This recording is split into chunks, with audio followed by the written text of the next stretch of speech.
Alam mo ba na ang isang agila ay kayang mabuhay ng hanggang 70 taon, ngunit hindi ito madali para sa kanila dahil kailangan nilang dumaan sa matinding sakit at tahakin ang masakit na pagbabago. Ang pagbabagong ito ay dumarating kapag sila ay tumuntong sa humigit kumulang 40 taong gulang. Sa panahong iyon sila ay humihina, ang kanilang mga kuko ay mapurol na.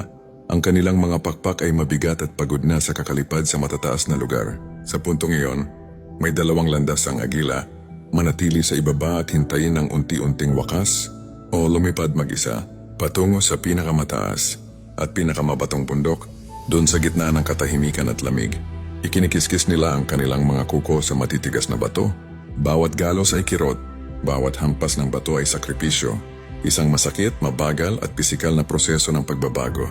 Ngunit ang mga agilang handang tiisin, ang sakit na iyon ay binibigyan ng gantimpalang dagdag na 30 taon ng buhay. Hindi dahil mas malakas ang kanilang katawan, kundi dahil mas matatag ang kanilang isipan.